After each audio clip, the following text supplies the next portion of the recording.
Hey YouTube, all glory to the Heavenly Father. I just wanted to go over a quick video real quick. I wanted to talk about how to budget the right way. As always, I normally got some notes on my phone. This one's just gonna be a quick 3 rules that I think you should use to budget properly, or at least to help you guys get started. Let's get into number 1. Step 1, make sure that you write down all of your expenses and break down your income. I'm talking hourly rate, the hours that you would normally work at your job, as well as how much you should normally be getting after taxes on either your weekly, bi-weekly, or your monthly checks. After you break down your income and your expenses, you're gonna be coming up with a very important difference or number or a term that some people call cash flow. This number is very important. This is what's gonna help you figure out how you can get out of debt or how you can get ahead to make sure that you guys don't go into debt. That brings me to step number 2. Step number 2. So step number 2 is gonna be figuring out and understanding what your cash flow number is and what your debt level is. So in my opinion, most people have 1, 2, or even 3 levels of debt. For an example, I'm not gonna go too much into it, not on this video. Debt level number 1 would just be simple car note. You don't have any other bills really, it's just a car note. That's the only debt that you might have on your credit. You don't have any loans, you don't have any student loans, so it's just a car note, which is normal debt, I should call it. Level 2 debt, it's gonna be someone that has loans, personal loans, car notes, and maybe even have collections that they're paying off. Level 3 is gonna be someone that has a full plate of debt. So they're gonna have car note, they're gonna have personal and maybe business loans. They're gonna have a mortgage, also student loans, and maybe some collections or just small debts, maybe to the IRS that they're still taking care of. Depending on what your debt level is, you guys do want to go ahead and start chopping down some of that debt first before we move on to step 3. But yeah, for step 2, you want to understand your cash flow number. So for example, if your income, let's say, is $1,000 a week and your expenses is $750 weekly, you would have a difference of $250 weekly cash flow. So I'll break down that example again with my step number 3 to go a little bit more in details and show you guys exactly how you should be finding that cash flow number and what you should be doing with that cash flow. So that brings me to step number 3. Let's get into it. All right, step number 3. So you guys should at this point know what your income is, what your expenses is, have a rough estimate of what your cash flow is. Step number 3, you're gonna actually wanting to be putting in place some type of budget practice, some type of method.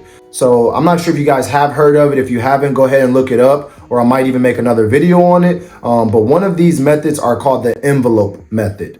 This is where when you get paid, you take out all of the cash from your bank account. You get multiple different envelopes with titles and categories. So gas money, light bill, gas bill, entertainment funds, which is going to be eating out, going to maybe skating, ice skating, movies, things of that sort. Also, you're going to have your savings envelope as well as your investment envelopes. This method is really good and it can work for a lot of people. Me personally, it didn't work the best for me. I know a few other people that it didn't work so well for. Because it's in cash and it's right there, it's so easy to dip into it for the wrong thing. There's nothing really stopping you or helping you prevent putting that money in the wrong envelope.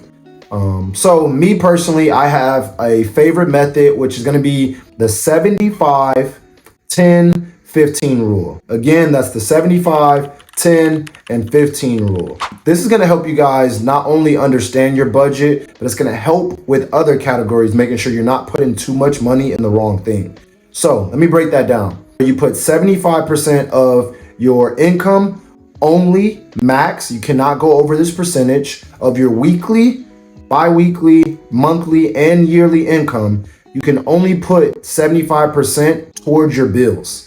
What this is going to do is going to force you to stop living beyond your means. It's gonna help you start living beneath your means. So for an example, if we have $1,000 a week that we make, and our 75% of that $1,000 is going to be $750. That is all you can spend weekly on your expenses, which is great. I think this really helps most people, especially me, figure out if they're spending too much on bills and if they need to cut back on some things. So we got 75% going towards bills. The next 15% is going to be for investments. The investments, again, can be whatever you're currently invested in. If you don't invest right now, you should start investing something.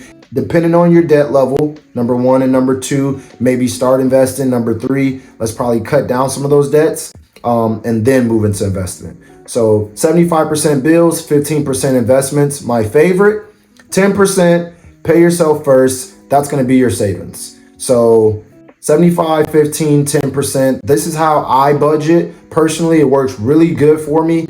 And here's a bonus tip. This is exactly how I allowed myself to get in the habit of following this rule. 75% of my weekly checks and bi-weekly checks are automatically moved into one bank account that are strictly and only for bills. Only 75%. If I spend everything in that, unfortunately, probably not the best rule, and some people and other YouTubers might hate me for this.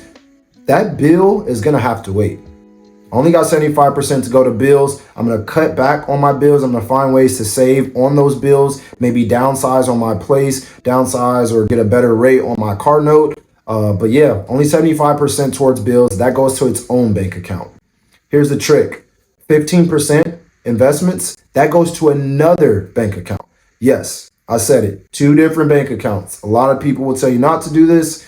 Me personally, it works. It just helps keep things organized where it's not all in the same place. So when my check comes in, I only see 75% of it go to my expenses account, and then 15% of it is separate. So I don't even see all that money together. I'm not tempted to spend it. That goes to my investments. And then the last 10%, my savings, that automatically goes into my savings account, which is from a whole nother different bank. So I'm not seeing all of that money in the same place. So sorry if I made this video a little bit longer than I wanted to. If it's too long for you guys, let me know in the comments. I'll try and cut it down next time.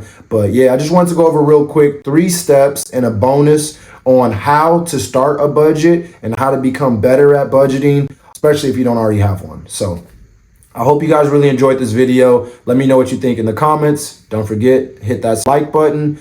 Don't forget to drop a comment. Let me know what you think or what next video or topic you guys want to see. Subscribe if you can. Peace.